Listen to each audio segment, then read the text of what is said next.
Back in the early 2020s, I was into a specific genre of YouTube videos, anti-piracy screens. It's basically the result of measures taken when you pirate a game, or software. I've always seen the more copy-paste ones, like just normal gameplay at first, and then suddenly, ooh, you pirated the game. Turn off your device. We're gonna haunt you. We're gonna kidnap you in your sleep. The Nintendo ninjas will find you. Stop. Jump scare. Stop. Basically that kind of stuff that Beta Mario does. And then, I saw the Nintendo Switch anti-piracy screen that would change my life forever. Watching this one was different from watching all the other anti-piracy screens. This looked more realistic, something that Nintendo would do. Instead of that scary Mario jump scare slop, it feels realistically accurate. This made me curious. Who made this masterpiece? And that's when I got introduced to the Great Unknown Productions, producing the craziest and most high quality media of the anti-piracy screen community. I don't even think a lot of people know about the Great Unknown Productions. If you haven't, go check them out. If you're an anti-piracy screen connoisseur like myself, this is exactly what I'd recommend. And I'm probably gonna list down some of my favorite anti-piracy screens from the Great Unknown Productions. For example, something different that you probably haven't heard of. There's a TV box called Jadoo. I never even knew what the fuck that was until I watched the videos, the anti-piracy screens. It's a TV box which content focuses on South Asian television and movies and music, and it got shut down due to legal issues. Anyways, let's move on to the anti-piracy screen.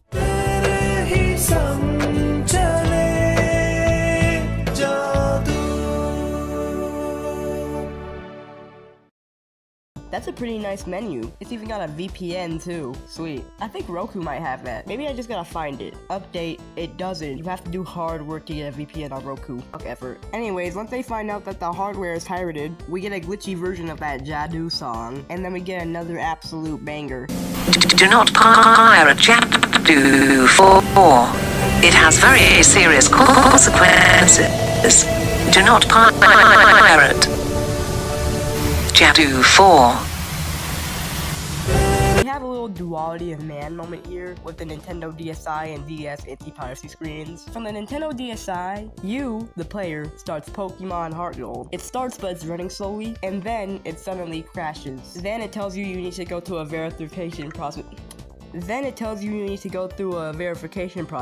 It gives you 4 options: the normal anti-piracy checker, the Nintendo of Japan anti-piracy checker, the classic anti-piracy checker, and the recycler. The recycler attempts to erase all your data on your Nintendo DSi, which they heavily don't recommend. And it makes you accept these terms: that you will allow the process to begin. You allow that the DSi may create footage. You allow that the data will be sent to Nintendo, and you allow the risk that you can be arrested, which is quite scary. So it does a verification check, like the serial number and all that, a camera check, a hardware check, a cartridge check, and then it checks the results, and the majority of it failed. Then it tells you that your Nintendo has been locked for piracy, and that piracy is a serious crime, and your location has been sent to Nintendo. The craziest shit is that it immediately calls the police on you. That's terrifying. So we'll call that the mean anti-piracy.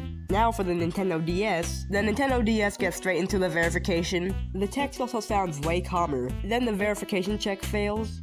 It's like, oh no, you failed the verification check. We are very sorry to hear that. Looks like your game is pirated, but everything's going to be alright. The DS restarts and gives you a little lighthearted message that piracy is a crime. It's like having a little talk from your parents. Like, hey, Nintendo products are protected by intellectual property laws. It includes our name, logos, characters, products, and more. The location has been sent to us for the record, but don't be scared. You can contact us.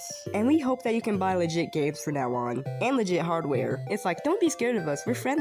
We're not gonna hurt you, but just don't do it again. The comparison and contrast from these two anti-piracy screens are like yin and yang. One is completely opposite from another, but they both share the same concept, which is teaching you a lesson. And that's real deep. This anti-piracy shit hits hard, man. Here's my top 10 anti-piracy screens from this channel, unorganized. Homebrew channel anti-piracy screen. That's funny because it makes no sense. That channel is literally for modifications and emulation. Roku TV anti-piracy screen. Netflix anti-piracy screen. Philips CDI anti-piracy screen. Nintendo DS anti-piracy screen. And Nintendo Switch anti-piracy screen. That was more of a top 7, but I don't really care. TGUP also does Killscreens, but I'm not gonna cover that. I don't have much to say about it, other than it's mostly copy-paste. TGUP makes it seem more real, but it's mostly just the same. It's just like, hey, your device is overheating.